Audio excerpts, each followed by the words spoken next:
and welcome to the Badger Politic. I'm Scott Stearns. Yes, good evening, Paul Sickle. Hey, Paul. Impeachment. That's happening. Yeah. Did you watch any of the trial thus far? Yeah, there's a guy I work with who, has it on all the time. Oh, really? Oh, so fucking annoying. I did watch a good portion of it last evening, actually, but when they were just considering all the rules. I think I'd rather watch American Idol. Sorry, listeners. Yeah. America's Got Talent, how's that? Right. The Apprentice, there you go. Yeah. Yes. And I would tell Donald Trump, you're fired. which I think the voters might be ready to do, hopefully. We'll see. Despite... And the impeachment thing, obviously, as we've said before... We know where this is going. Wrong. We know where this is going. The Senate, though, is not going to pull the Apprentice move and say the magic words to the Donald. Let's just consider the hypothetical for a moment, though. I mean, the only way this ends differently than we've been predicting for, I don't know, a year, let's say, is if some wild and crazy news comes out over the next couple of weeks that is a game changer that convinces 20 Republicans to switch sides. I mean, two wild and crazy Czechoslovakian guys. I don't know, something like that. Yeah, I don't even know. The likelihood of that happening is so clearly. But he did seem to abuse the power of the presidency. Yeah, I'd say so. It seems pretty clear about that. Mm-hmm. It seems pretty clear that Congress allocated the funds. Yada yada yada. Well, he right. went out, and that's a Seinfeld line. If you're paying attention. We know about the blocking of funds for Ukraine, but they've tried to get information. They've tried to get documents. They've tried to get witnesses. They've been blocking every step of the way, and then they complain that we couldn't get our people. So the impeachment trial proceeds, and it will proceed over the coming weeks. This week is the House managers, Democrats get to state their case. Next week there'll be the response from the administration, and then ultimately they'll probably put the kibosh on any additional witnesses because that's what McConnell wants to do, and then they'll vote, and then they'll acquit him. So there's some polls out that were a little bit intriguing, Paul. The booing, I would say. The CNN poll and the Survey USA. SUSA, I like to call it. That's what the pros call it, SUSA, Survey USA. The Survey USA and the CNN polls both had some interesting results when you look at the horse race come November. The head-to-heads, in particular, were interesting with the various Democrats. They were favorable. Yeah. To the Democrats. So the CNN poll had, in the head-to-head versus Trump in November... And these are national polls? These are national polls. Mm-hmm. Warren, 50%, Trump, 45%, Sanders, 52 to 45 against Trump, Klobuchar, 48-45, Buttigieg, 49-45, Bloomberg, 52-43, and Biden, 53-44. So both Sanders and Biden performed interesting best. That Bloomberg actually... No, Bloomberg was up 9 in that too. That's interesting. Bloomberg's not viewed that positively because there's a lot of Democrats that view him with suspicion. Oh, yeah. What you're seeing is that hardening that you saw also even at the state level, the Marquette poll, where you've seen a lot of Democrats that are finally coming around to the whole vote blue no matter who mantra. Yes. What this is not capturing is the energy of disaffected voters, non-registered voters, so on and so forth, people that could actually swing a close race or at least change the margins. So I saw the CNN results, and then I was like, well, is this just an anomaly? Is it an outlier? But then the Survey USA results from a few days ago were similar when you look at the breakdown of the various candidates versus Trump. And Sousa, right. Yeah, okay. It's Gabbard. Well, Gabbard's losing 39-44. Steyer is tied 44-44. Yang is actually up 2 on Trump, 46-44. Klobuchar loses 43-45, but then you get into Bloomberg, 49-42 over Trump. Sanders, 52. Sanders, 52-43 over Trump. Whoa, plus 9. Warren, 48-45 over Trump. Boot, 47-44. And then Biden, 50-43. Plus 7. So the three old white guys, Bloomberg, Biden, and Bernie. Yeah. The three Bs. Right. all performed the best. Yeah, and I mean the Survey USA results just to three very different. They are all white guys, but they Yeah. couldn't represent more different wings of the Democratic Party, in my opinion. the Survey USA results just to level set. January 14th through the 16th was when those polls were taken. The CNN results were from the 16th to the 19th. Both showing the same results. They're not. Both polls are highly rated. Yeah, by, they're not by saying. 538. I do think that there might be a slight Democratic lean in their samples, Okay. and I think actually when you read off those results, none of the Dems were behind in the CNN. And Sousa has a reputation for being a little bit more even-keeled, but being very close to accurate, especially at the national level and in multiple states. Mm-hmm. I believe it's one of the highest-rated polls. It is to like the national poll, seeing what like Marquette's are to Wisconsin, basically highly rated, usually very accurate. You may not like what they show you at all times, but they're usually right on. Yeah. So I don't know. It's interesting stuff, and again, polls are a snapshot in time, as they say.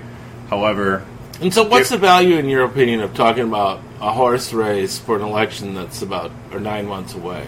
it's a few weeks away until we hit Iowa, the Iowa caucus. Oh, that election, and these are results that the caucus goers in Iowa I'm sure are going to take into account when they're considering who's the best suited Have you ever been to take Iowa? on Trump. I have been to Iowa. Not You ever for worked a in caucus. No. Or, I've done it twice. Yeah. Once as a volunteer, We've talked once about I did it. We've Yeah, talked. it's completely true. Yeah. It's a liberal-leaning constituency. It's very white, although I was in a rural area. But it's very liberal, too. It's not Iowa in general. It's just Democratic Party caucus goers, which means you have to have the guts to show up in person and actually stand in a corner of a room with a candidate. Like, it's a public vote. Right. So these are mostly, I wouldn't quite say they're partisan activists, but they're closest thing to it. It's a very small percentage of the population caucuses compared to the overall electorate. Mm-hmm. So probably about 15% of the population will caucus in a given year. I like the ethos of it. There's something very interesting about a caucus. Yeah, it's interesting. I think it's to some degree a relic. It's somewhat anti-democratic too, because it's a public vote. That's what I'm saying. It's not there's no secret ballot. It's a public ballot. And it's just not as accessible to people, particularly working people, who don't have the time to spend There's no at these absentee, things. things like that. Yeah. Exactly. So it's Anyway, February 3rd is the Iowa caucus, and then a week later we have the New Hampshire primary, and then we have the Nevada caucus a couple weeks later, and then the South Carolina primary at the end of February. So one of the reasons those are the big four in February. Even though, like I said, it's a liberal electorate, it tends to skew much more liberal than even like the average Democratic voter. One thing that I will say, even though that's true, electability becomes paramount because it is a public vote, and it'll be like somebody has a big living room on a farmstead in some county, Red Oak County or wherever the fuck it is. Yeah. 100 miles from I-35 and everything else. So anyway, like what will happen is you'll go in that room, Scott, and you'll be like, oh, I wanted to vote for Andrew Yang. And Yang will not have enough votes in that living room out of the 40 people that are there. He won't have enough to be viable. And so you and your wife were like Yang people, let's say. And people will beckon you, and they'll argue to you why you should join them. And electability becomes like the top dog.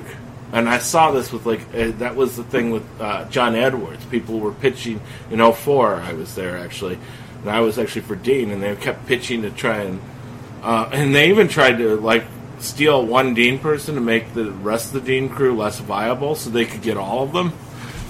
And electability is like a big argument in these caucuses, so it becomes a big deal. So the polls can miss what's happening on the ground, because what happens in the ground actually happens in the caucus meeting.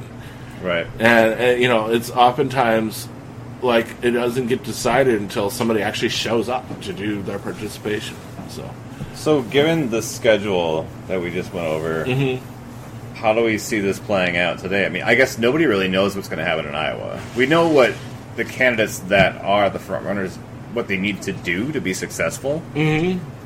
But we just don't know how it's going to play out. So, in Iowa, Biden is leading currently based on the latest polls there, which is the David Binder Research poll. Okay. Biden's at 24. That's Warren the at Iowa numbers right now. Biden's number 1? Biden's 24, Warren 18, Boot 16, Sanders 14. And that was just one poll today. And others had Bernie leading. Yeah, I don't know how this matches up with other things. But I mean, Biden's leading, I think, in all the polls that have been taken recently in Iowa. If Biden doesn't win in Iowa, that's obviously a huge upset. Now, I don't know who else is best slated to win. You've been kind of preaching Buttigieg is the guy you're keeping an eye on in Iowa. Yeah, that poll says all the more reason to do so. Mm-hmm. So you got Biden at 24, Warren at 18, Buttigieg at 16, and Sanders at 14? Something like that. That was the most recent poll. Okay. Yes. So, 14, if Sanders, who in other polls is leading Iowa, but let's just say he was at 14, just for argument's sake, in this exercise. Yeah. He actually wouldn't be viable in the majority caucus houses, which are literally our living rooms, school gymnasiums, you name it, daycare centers. Mm-hmm. He would not be viable in a lot of these places because you got to be at least 1/6, I believe, of the vote. Okay. And that would mean that none of his votes would count, and his supporters would be allowed to join other camps. That's what throws off the polls. Yeah. So in this scenario, let's just say this one poll is absolutely correct going in. There would be a big tug of war between Buttigieg, who would also be borderline not viable, Biden, and Warren. Yeah. And so my guess is what would happen is, in a scenario like this, Buttigieg would probably stay around where he is, most likely, maybe go up toward 20. Warren and Biden would go up considerably. Well, so in this scenario, Biden probably win with 30+%. Warren would be in the low 20s, and Boot would probably be about 20, and Bernie would be lucky to break 15%. I mean, this is obviously a situation where that's one poll, though. It doesn't help the cases for Sanders and Warren when they have to spend pretty much the next 3 weeks in D.C. Right. So that's part of it too, right? I mean, that's a consideration. That's gonna probably particularly harm Sanders. It looks like, but I think he's probably looking ahead to New Hampshire. So if Biden or Boot or Warren takes Iowa, then he's banking on New Hampshire, probably looking for a good showing in Nevada, and then South Carolina. Right now, you'd say Biden's the favorite there. Now, full disclosure. Then it's really it's Super Tuesday, March 3rd, and that's a ton of states. Full disclosure, I've been leaning a little bit toward Buttigieg lately. That said, I don't want to besmirch Bernie. I believe there are other polls that show Bernie in first place, and Buttigieg and Warren struggling for viability. Yeah. Usually Biden seems to be consistently above the 20% line. And I think that's the line you got to look at in these Iowa polls. Are they above 20%? If they're above 20%, my guess is that in almost every precinct they're going to be viable, which means they'll get votes. They'll get at least 15% from every precinct, in other words. Bottom line, I don't think anybody knows what the fuck's going to happen in Iowa in a few weeks. It's like that's right. It's wide open. It's wide open. I think New Hampshire. I think you say it's those four. New Hampshire's more predictable. I think Nevada's probably a little more predictable, but we still don't know what's going to happen there. South Carolina is much more predictable, I think, at least today. But Iowa is just wide. I think with Iowa, because that's the soonest, I think we can safely say it's going to be those four. Yeah, and I don't foresee Klobuchar garnering enough support at this point in the game to make a difference. She needs, I don't know what her financial situation is, but the only opening here would be a lot of money on TV right now with a thunderous ad campaign that connects her Midwestern roots to Iowa. If that could do it and play, and be like, I'm one of the two female candidates. Right. But again, she's a senator, though, too, so she's going to be spending the majority of the next few weeks. If she wasn't in the Senate right now, if she had decided to retire, it'd probably be helping her. Even if she wasn't, I just haven't seen. Even if she'd say governor of Minnesota instead of a senator from Minnesota, I don't see her quite connecting on that level. Like Yeah. the other four, even Buttigieg, who's probably even though I said I support him, he's probably the least likely to win. Let's be honest, okay? Even Buttigieg, they've all connected with voters at a certain level that I don't think Klobuchar has. Klobuchar's still looking for a constituency, and it's a little late to be looking for it. I don't see it happening for her. But again, we don't know what's going to happen. Stranger things have happened. This is it'd be a shocker. It seems wide open. So we'll keep talking about it. We'll keep watching the polls. And should we make a prediction though? Today, I think Biden might be hard to beat. But if Biden comes in like third in Iowa, that's brutalizing. That's really going to be hard. I'm going to go Biden at 32. I'm going to say Buttigieg is going to make a run. He's going to get about 25, and he's got financial resources. High 20s. Yeah. Biden low 30s. I think Bernie and Warren are going to battle it out right around 20 because of the viability thing and because they're in the Senate. And people are going to have second thoughts about the electability. It's a possibility that one or both won't even clear 20%. Biden squeaks it out, but probably not with the margin that he would like. I'm going to say Bernie comes in second, actually. And Buttigieg third, and I think Warren fourth, and that's going to be tough for her campaign. But I think this impeachment thing right now is probably coming at a bad time for her. It's when she's lost some momentum. Bernie's support is kind of surging in the polls. And I think Bernie might be peaking 2 weeks too early. He might. Because that was the thing I saw in 04 and in 08. We saw it too. Yeah. Was both times, whoever's ahead 2 weeks out tends to not be ahead on caucus night. We shall see. So, all right. With that. Forward, folks. Forward.